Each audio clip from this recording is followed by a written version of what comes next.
Look around and the wheel is everywhere. Cars, bikes, trolleys, clocks, engines. It's so ordinary that you never give it a second thought. The wheel just seems obvious, like something humans must have figured out almost immediately, right at the dawn of time. Here's the shock: we didn't. The wheel is one of the last great basic inventions, not one of the first. Humans had mastered fire, farming, pottery, even built whole cities and learned to write, all before anyone rolled the world's first wheel. So why did something so simple take so astonishingly long? This is the story of the wheel, why it was so hard to invent, and why it might be the most underrated idea in all of history, how we got here. To understand why the wheel was so difficult, start with a strange fact. There are almost no wheels in nature. Think about it. Living things run, swim, fly, slither, and crawl, but nothing rolls along on wheels.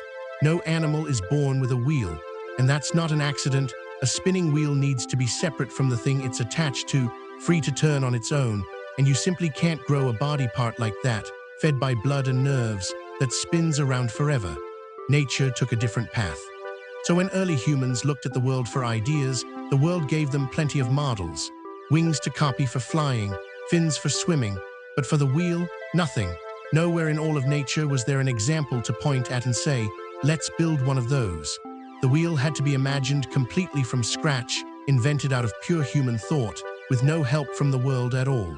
And that is a very, very hard thing to do. Now here's the twist that surprises almost everyone. When we say inventing the wheel, we picture the round part, the disc. But the round part isn't the hard part.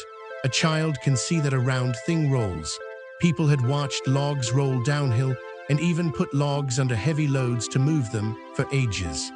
The genius, the truly difficult breakthrough, wasn't the wheel. It was the axle. Here's the problem: a wheel is useless on its own.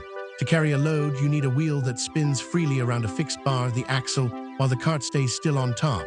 And getting that connection right is brutally tricky. The hole in the wheel and the axle that runs through it have to fit almost perfectly.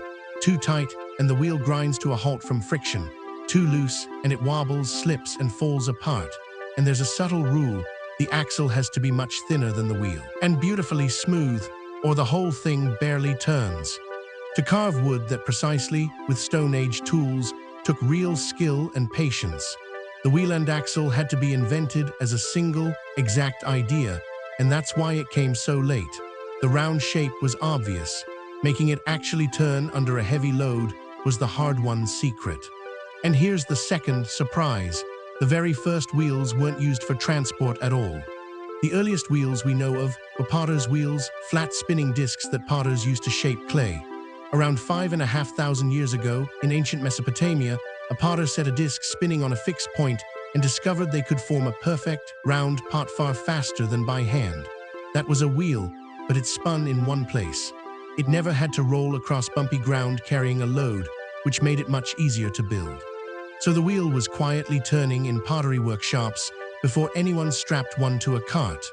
The leap from a spinning workshop disc to a rolling wheel that could carry weight across the land, that was the breakthrough that changed everything.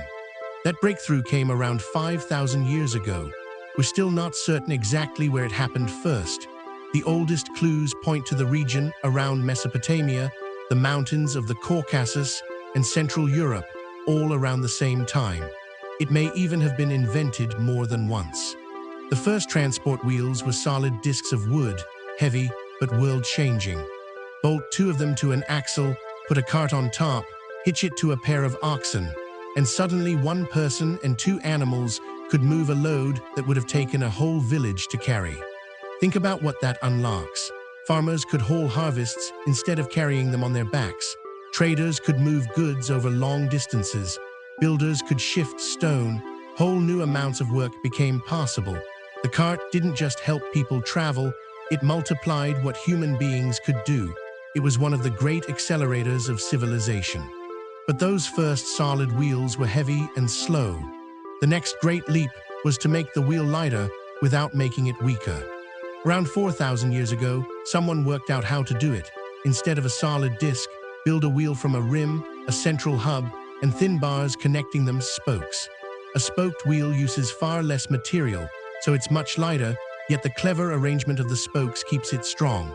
It was a beautiful piece of engineering, and it transformed the wheel from a slow workhorse into something fast. Light spoked wheels made the chariot possible, fast, agile vehicles that raced across the ancient world and reshaped both travel and warfare. The same basic design, a rim, a hub, and spokes, is still on the bicycle you might ride today.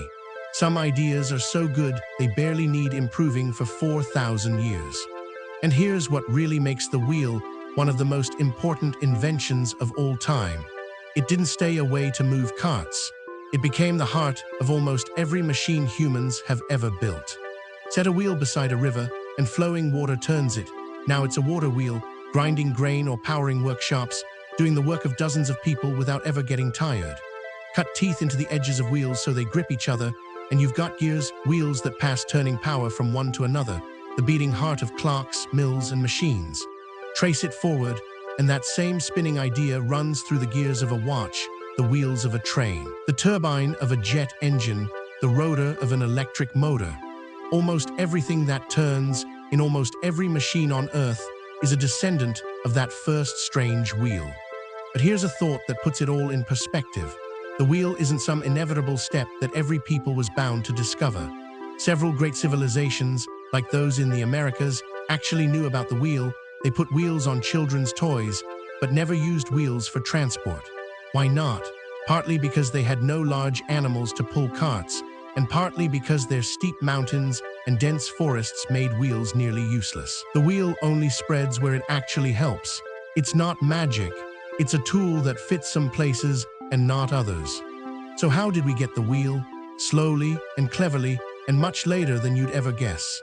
Not because the round shape was hard to picture, but because making it truly work, the precise axle, the perfect fit, the leap from spinning clay to rolling loads, demanded an idea that nothing in the entire natural world could teach us. And maybe that's the real lesson hiding inside the wheel. The things that seem most obvious to us now were often the hardest to invent, precisely because they were so new, because no one had ever seen anything like them before.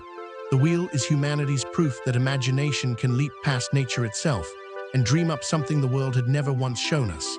Every gear, every turbine, every spinning thing that drives our modern world began with that single, daring, invisible idea.